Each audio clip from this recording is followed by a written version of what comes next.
सभी सुनने वालों का स्वागत है। आज हम एक बहुत ही ज़रूरी विषय पर बात करने वाले हैं, मानसिक प्रतिरोधक क्षमता। मतलब हमारे मन की वो अंदरूनी ताकत, वो शक्ति जो हमें मुश्किलों से जूझने में मदद करती है। हमारी ये बातचीत एक बहुत ही दिलचस्प लेख मानसिक प्रतिरोधक क्षमता, आपका आंतरिक कवच, उसके कुछ खास हिस्सों पर आधारित है और हमारा मकसद है ये समझना कि ये सिस्टम काम कैसे करता है।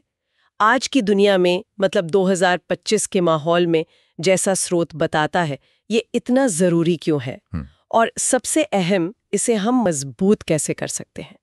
तो क्या कभी ऐसा महसूस हुआ है कि दिमाग पर जैसे कोई हमला हो रहा है, बाहर से दबाव या अंदर से कुछ उथल-पुथल? स्रोत इसी एहसास से शुरू होता है। वो एक अदृश्य मानसिक प्रतिरक्षा प्रणाली की बात करता है, जो चुपचाप लगातार तनाव, आलोचना, नाकामयाबियों से लड़ रही है। पर सवाल ये है कि क्या हम इसे मजबूत कर रहे हैं या अनजाने में कमजोर होने दे रहे हैं? ये बहुत अहम सवाल है। खा जा सकता है, निखारा जा सकता है। तो चलिए शुरू करते हैं। सबसे पहले, ये मानसिक लचीलापन या रेजिलियंस है क्या चीज? जी, स्रोत एक अच्छी उपमा देता है, शरीर की इम्यूनिटी की तरह। जी हाँ, एक आंतरिक कवच जैसा। हाँ, आंतरिक कवच। तो जैसे हमारा शरीर कीटाणुओं से लड़ता है, हमारा मन भी तो लड़ता है, रोज के तनाव से, कभी कभी जो सेल्फ डाउट होता है उससे, या बाहर की नेगेटिविटी से। बिल्कुल, ये कवच ही हमें बचाता है, या कहिए असर कम करता है। और आज के जमाने में, खासकर 2025 के संदर्भ में, इसकी जरूरत शायद ज्यादा बढ़ गई है। बहुत ज्यादा। स्रोत इसी पर जोर देता है। हम ऐसे समय में हैं जहां सोशल मीडिया पर लगातार तुलना होती रहती है। ऑनलाइन ट्रोलिंग है, नेगेटिविटी है, और जानकारी का बोझ इतना ज्यादा है, दिमाग थक जाता है। ये सब हमारे मानसिक कवच पर एक तरह का प्रेशर है। और अगर ये कवच कमजोर हो तो स्रोत कहता है, नतीजे गंभीर हो सकते हैं। सिर्फ मूड खराब होना नहीं, बल्कि बर्नआउट, मतलब पूरी तरह से मानसिक और भावनात्मक थकावट। ओह, या फिर इमोशनल ब्रेकडाउन। ये सिर्फ किताबी बातें नहीं है, आजकल ये हकीकत बन रही है कई लोगों के लिए। ये बात तो है। और एक और बात, ये कवच सिर्फ अंदरूनी संघर्षों के लिए नहीं है, जैसे अपने ऊपर शक करना। अच्छा। हाँ, ये उस बाहरी शोर और दबाव के खिलाफ भी उतना ही जरूरी है।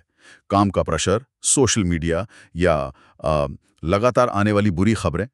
तो ये कवच वाली बात सिर्फ एक उपमा नहीं, यह असलियत है हमारी मेंटल हेल्थ की। अगर ये कवच है तो इस पर हमले भी होते होंगे। स्रोत इन्हें कहता है मन के वायरस। बड़े दिलचस्प तरीके से। हाँ, मन के वायरस। तो ये कौन से आम खतरे हैं, क्या बताता है स्रोत? स्रोत कुछ मुख्य वायरस बताता है। पहला, लगातार बना रहने वाला तनाव, क्रॉनिक स्ट्रेस, जो खत्म ही नहीं होता। काम का या पर्सनल। बिल्कुल।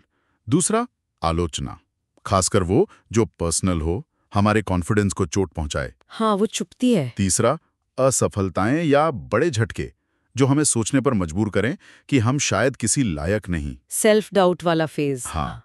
और चौथा, जिसे स्रोत कहता है खामोश जहर, वो है सोशल मीडिया पर तुलना अपनी जिंदगी की दूसरों से। ओह, ये तो बहुत कॉमन है आजकल। बिल्कुल। और स्रोत साफ कहता है, ये सिर्फ बुरे दिन नहीं हैं, ये असल खतरे हैं हमारे मानसिक स्वास्थ्य के लिए। और जैसे शरीर की बीमारी के लक्षण होते हैं, क्या इन वायरसों के भी कुछ शुरुआती संकेत होते हैं? जी हाँ, बिल्कुल।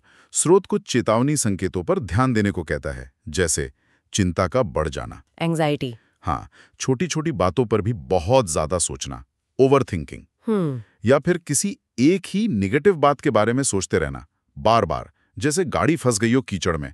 उसे रूमिनेशन कहते हैं। रूमिनेशन, हाँ, सुना है। और वो एक भारीपन कि हम काफी नहीं हैं या कुछ लायक नहीं हैं। ये सब शुरुआती संकेत हैं। हाँ। और स्रोत के वायरस वाले एनालॉजी को देखें तो, जैसे हम शारीरिक इन्फेक्शन के लक्षणों को इग्नोर नहीं करते, हाँ, क्योंकि वो बढ़ सकता है। बिल्कुल, वैसे ही इन मानसिक संकेतों को भी गंभीरता से लेना जरूरी है। जल्दी पहचानना जरूरी है, वरना ये धीरे धीरे हमारी पूरी मेंटल हेल्थ को कमजोर कर सकते हैं। मतलब इन्हें नजरअंदाज करना ठीक नहीं? बिल्कुल नहीं। ये वैसा ही है जैसे शरीर के इन्फेक्शन को अनदेखा करना। असर पूरे सिस्टम पर पड़ता है। अच्छा, ये तो हुई खतरों और लक्षणों की बात, पर क्या कुछ अच्छी खबर भी है? मतलब क्या हम कुछ कर सकते हैं इसके बारे में? स्रोत कहता है हाँ, और ये जरूरी बात है, हमारी ये मानसिक प्रतिरक्षा प्रणाली बदली जा सकती है। इससे मजबूत किया जा सकता है। ये बहुत उम्मीद देने वाली बात है। हाँ, और स्रोत कुछ ठोस उपकरण भी बताता है, मानसिक हथियार कह सकते हैं। पहला है माइंडफुलनेस, मतलब जागरूकता। वर्तमान में क्या हो रहा है उसे बिना जज किए देखना। स्रोत इसे रक्षा की पहली पंक्ति कहता है। कैसे मदद करता है? स्रोत इसकी तुलना शरीर से पसीने के जरिए टॉक्सिन्स निकलने से करता है। लिखने से मन में दबे बोझिल विचार बाहर आते हैं, उन्हें एक रूप मिलता है। अच्छा, एक तरह का वेंट आउट। हाँ, और उनका बोझ हल्का लगता है। तीसरा है सीमाएं तय करना, बाउंड्रीज। ये बहुत जरूरी है। स्रोत कहता है ये मन के लिए मास्क की तरह है, हमें उन लोगों, सिचुएशंस या जानकारी से बचाती हैं जो हमारी एनर्जी छीन लेते हैं या नेगेटिव असर डालते हैं। फिजिकल, इमोशनल, डिजिटल, हर तरह की बाउंड्रीज। बिल्कुल। और फिर स्रोत एक बहुत ही पावरफुल आइडिया देता है, संज्ञानात्मक टीके, कॉग्निटिव वैक्सीन्स। Cognitive vaccines? ये क्या है? ये सिर्फ बचाव नहीं, बल्कि पहले से तैयारी है, मानसिक रणनीतियां। जैसे पहला, नकारात्मक विचारों को रीफ्रेम करना, मतलब नजरिए को बदलना। रीफ्रेमिंग, हाँ। दूसरा, विकास मानसिकता अपनाना, ग्रोथ माइंडसेट। ये मानना कि हम सीख सकते हैं, बदल सकते हैं। ये बहुत पावरफुल है। और तीसरा, वो मेरे साथ ही क्यों वाली सोच को बदलना, मैं इससे क्या सीख सकती हूँ या इसमें मेरे कंट्रोल में क्या है वाली सोच से। जब स्रोत इन्हें संज्ञानात्मक टीके कहता है, ये वाकई सोचने लायक बात है। ये सिर्फ टेक्निक्स नहीं, ये तो इम्यूनिटी बनाने का तरीका है। बिल्कुल सही कहा। और ये सिर्फ सुनने में अच्छे नहीं लगते, ये काम करते हैं। जैसे रीफ्रेमिंग। हाँ, वो कैसे? ये सिर्फ जबरदस्ती पॉजिटिव सोचना नहीं है, ये असल में स्थिति के मायने बदलना है। जैसे प्रेजेंटेशन अच्छी नहीं गई तो मैं फेल हो गया के बजाय क्या सोच सकते हैं? सोच सकते हैं, इस अनुभव से सीखा कि किन स्किल्स पर काम करना है। देखिए, मतलब बदल गया। नाकामी से सीख। वाह, ये तो बहुत प्रैक्टिकल है। और सीमाएं, ये सिर्फ ना कहना नहीं, ये अपनी कीमती मेंटल एनर्जी बचाना है ताकि हम उसे जरूरी चीजों में लगा सकें। सही बात है। और संज्ञानात्मक टीके शब्द इसलिए इतना असरदार है क्योंकि ये बताता है कि हम एक्टिवली पहले से अपने मन को आने वाले स्ट्रेस के लिए तैयार कर सकते हैं। ये इंतजार करना नहीं, तैयारी करना है। एक्टिव स्ट्रैटेजीज, समझ गए। अच्छा, तो ये तो हुए बचाव के हथियार और टीके। लेकिन जैसे बॉडी को बूस्टर डोज चाहिए होती है, क्या मन को भी बूस्टर शॉट्स चाहिए? स्रोत इस बारे में कुछ कहता है? हाँ, बिल्कुल कहता है। अच्छा, क्या है ये बूस्टर? स्रोत कुछ बहुत प्रैक्टिकल बूस्टर बताता है। पहला, डिजिटल डिटॉक्स, मतलब फोन वोन से दूरी। हाँ, कुछ समय के लिए।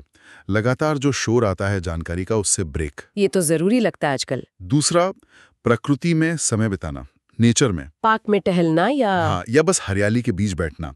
स्रोत कहता है ये हमारे नर्वस सिस्टम को नेचुरली शांत करता है, रीसेट करता है। तीसरा है रचनात्मक शौक, क्रिएटिव हॉबीज। कुछ ऐसा करना जिसमें मजा आए, खो जाए। जैसे पेंटिंग, म्यूजिक, कुछ भी। बागवानी, लिखना। स्रोत इन्हें दिमाग के लिए विटामिन शॉट्स कहता है। विटामिन शॉट्स, अच्छा। और चौथा और शायद सबसे शक्तिशाली बूस्टर, सच्चा मानवीय जुड़ाव, जेन्युइन ह्यूमन कनेक्शन, लोगों से मिलना जुलना। हाँ, पर यहाँ एक पेंच है। ऐसे लोगों से जुड़ना जो आपको ऊपर उठाते हैं, समझते हैं, हौसला देते हैं। अच्छा, न कि वो जो एनर्जी चूस लेते हैं। बिल्कुल, ये बहुत जरूरी फर्क है। तो मतलब सिर्फ नेगेटिविटी से बचना काफी नहीं, हमें एक्टिवली अपने मन को पोषण भी देना होगा, रिचार्ज करना होगा। हाँ, बिल्कुल। और अगर आप देखें, ये बूस्टर सीधे उन मानसिक वायरसों का जवाब हैं जिनकी हमने बात की थी। कैसे? डिजिटल डिटॉक्स, वो तुलना और इंफॉर्मेशन ओवरलोड से बचाता है। हाँ। प्रकृति, तनाव कम करती है। ठीक। क्रिएटिव शॉक, ओवरथिंकिंग और रूमिनेशन से बाहर निकालते हैं। और मानवीय जुड़ाव, वो भी पॉजिटिव वाला, ये अकेलेपन के एहसास से लड़ता है। मुश्किल वक्त में ये जानना कि कोई साथ है, समझता है, ये बहुत बड़ा सहारा है। जैसे बाहर से कवच को मदद मिल रही हो। बिल्कुल। तो ये बूस्टर सिर्फ फील गुड चीजें नहीं हैं, ये हमारी मेंटल इम्यूनिटी के लिए जरूरी निवेश हैं। ये सब सुनने में बहुत अच्छा लग रहा है, बचाव, तैयारी, बूस्टर। लेकिन क्या ये कुछ दिन करने से हो जाएगा? मतलब इस मजबूती को लंबे समय तक कैसे बनाए रखें? स्रोत कहता है कि असली बात निरंतरता में है। लॉन्ग टर्म रेसिलियंस आदतों से बनती है। आदतें, हाँ। तो कौन सी आदतें हैं जो स्रोत बताता है? पहली है दैनिक आत्म देखभाल, डेली सेल्फ केयर। ये लग्जरी नहीं, जरूरत है। इसमें क्या क्या आता है? पर्याप्त नींद, थोड़ा व्यायाम और दिन में छोटे छोटे माइंडफुल ब्रेक्स, ताकि दिमाग रिचार्ज हो। ठीक है। और आजीवन सीखते रहना, लाइफ लॉन्ग लर्निंग। नई चीजें सीखना मन को फ्लेक्सिबल रखता है, चुनौतियों के लिए तैयार रखता है। दिमाग तेज रहता है। हाँ, और उद्देश्य के साथ जीना, लिविंग विद पर्पस। जब जिंदगी का कोई मतलब या दिशा महसूस होती है तो लड़ने की वजह मिलती है। बिल्कुल, मन को एक गहरा कारण मिलता है। तो ये साफ है कि ये कोई शॉर्ट कोर्स नहीं है, ये एक लाइफस्टाइल है। बिल्कुल, एक सतत प्रक्रिया। और यहीं पर स्रोत एक और जरूरी बात याद दिलाता है। क्या? कि जैसे शरीर बीमार पड़ता है, वैसे ही मन में भी उतार चढ़ाव आएंगे। हम कोशिश के बाद भी कभी पुराने नेगेटिव पैटर्न में जा सकते हैं। रिलैप्स हो सकता है। हाँ। स्रोत इसे रिलैप्स कहता है और इसे नॉर्मल मानता है। तो ऐसे में क्या करें? ऐसे में स्रोत दो चीजों पर जोर देता है, आत्मकरुणा, सेल्फ कंपैशन, खुद पर दया। हाँ, खुद के प्रति सहानुभूति। और क्षमा, खुद को माफ करना अपनी गलतियों या कमजोरियों के लिए। ये कमजोरी नहीं है। बिल्कुल नहीं। स्रोत कहता है ये उस वक्त की दवा है। और ये हमें एक अहम सवाल पर लाता है। जब हम असफल होते हैं या उम्मीद पर खरे नहीं उतरते या फिर उसी पुरानी सोच में फंस जाते हैं, तब हम खुद से कैसे बात करते हैं? क्या हम खुद को कोसते हैं? या हम समझते हैं कि ये इंसान होने का हिस्सा है और खुद पर थोड़ी नरमी बरतते हैं? स्रोत के मुताबिक यहीं पर सेल्फ कंपैशन एक सुपर पावर है। ये स्वीकार करना कि हम परफेक्ट नहीं हैं और फिर भी आगे बढ़ना। हाँ, माफ करके, सीख कर आगे बढ़ना, शायद यही असली मानसिक मजबूती है। तो अगर हम पूरी बात को समेटें तो निचोड़ ये है कि हमारे मन की एक इम्यूनिटी सिस्टम है, अदृश्य पर है, और उसे देखभाल चाहिए, सुरक्षा, पोषण जैसे शरीर को चाहिए। बिल्कुल। और मुझे स्रोत का वो आखिरी विचार बहुत पसंद आया। लचीलापन या मजबूती का मतलब ये नहीं कि आप गिरेंगे नहीं, मतलब ये है कि आप हर बार गिरकर ज्यादा ताकत से कैसे उठते हैं। बहुत खूब कहा। और इस चर्चा को खत्म करते हुए शायद एक सवाल हम सब सोच सकते हैं। क्या? कि इस समय हमारी जिंदगी में कौन सा मानसिक वायरस सबसे एक्टिव लग रहा है? क्या वो स्ट्रेस है, तुलना है, या कुछ और?